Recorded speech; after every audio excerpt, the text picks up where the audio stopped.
second component out of the three in reducing the birth rate was Mhm. to delay people getting married. And Mhm, for so sure. I'm trying to figure out from your standpoint, because you do so much research here, Mhm.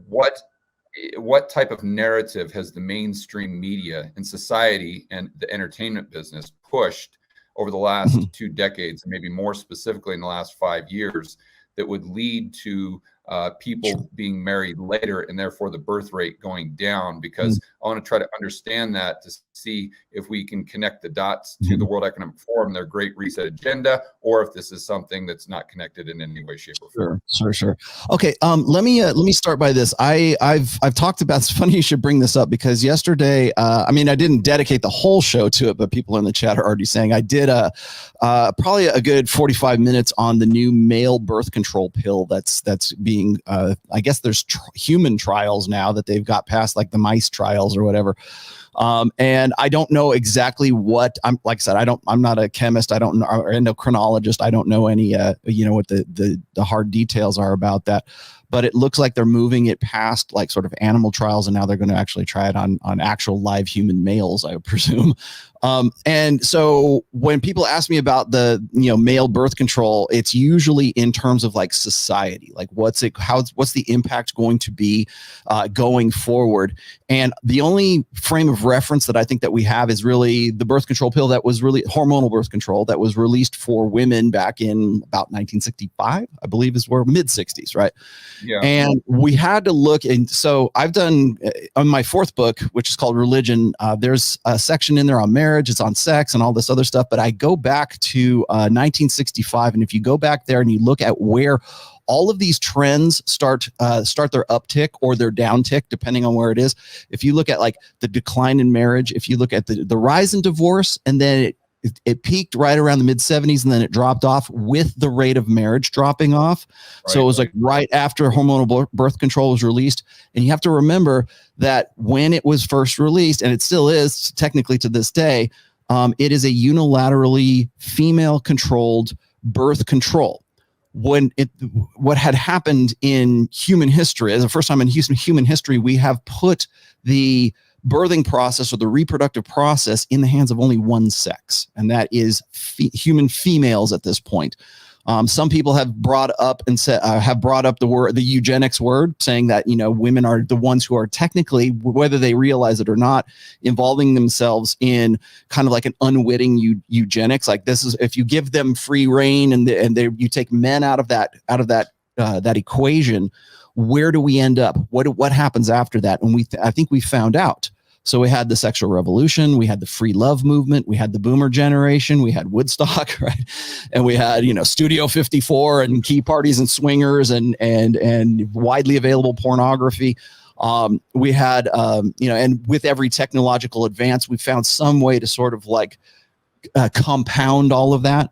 So if you look at the rise in divorce, you look at the drop in marriage, you look at no fault divorce, you look at Roe versus Wade, you look at on-demand abortion, safe, legal abortion, right? Safe, what is it? Safe, legal, and rare is now celebrated. And like, it's like a point of pride for a woman to have an abortion in the 21st century. But we have to go all the way back to 1965, right around the advent of hormonal birth control, to see all of this stuff that Malthusian, theory, I guess, has already sort of accounted for.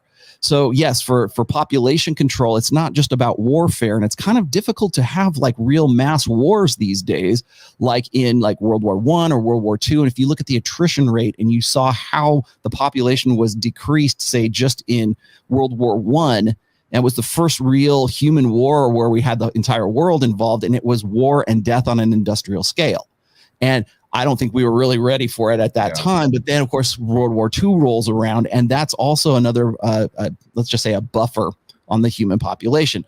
Well, now we have nuclear weapons, and we still have war, of course, but we don't have it on the scale that we had in the worldwide scale like we had before.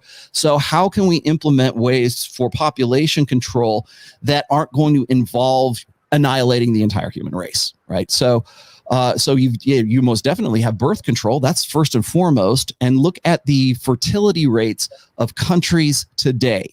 And you look at those and you compare those data points against other data points, such as the decline in marriage or the rate of first marriage. So in the United States, it's right around 30 for men, and it's right about 28 to 29 for women. If you go into Western Europe, it's even later than that. It's like the early to mid 30s for rate of first marriage.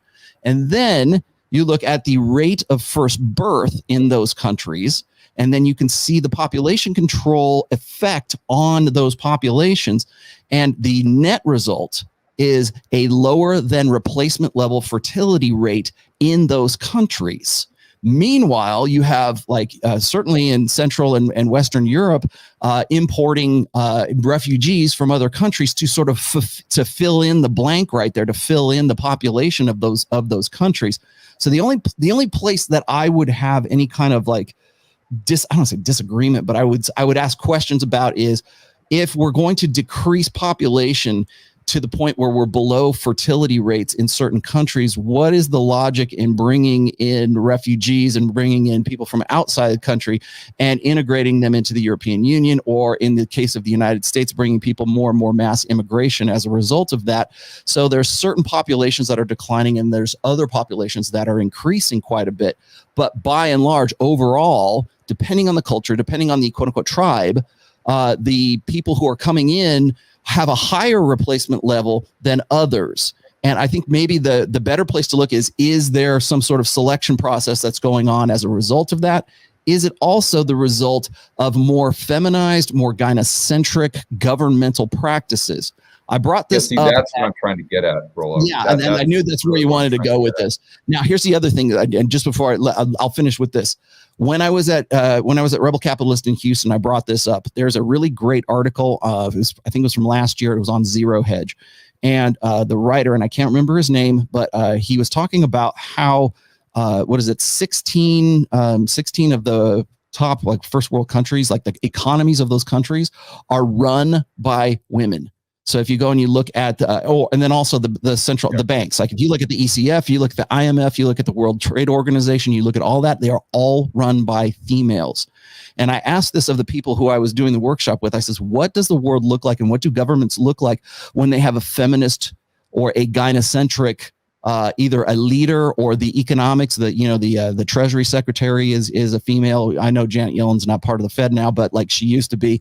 And we used to have this, we have this understanding, we have this idea that women in some way are better with the purse strings than men are. And then in the same breath are just you probably saw this too, because I retweeted this, but Elizabeth Warren is out there tweeting about how we need to have student debt forgiveness right now because Biden never came around with that. That was one of his campaign promises, but it was a very popular part of his platform when he was running because 2/3 of student debt in the United States is held by women. $1.7 trillion in outstanding student debt, and 2/3 of that is held by women. So it stands to reason that they would say, oh yeah, we'd love to forgive all your debt because now we have women who just basically get a free education as a result of that. That's, I think, is part of the symptom of women running or having a more communitarian style of running economies and running government.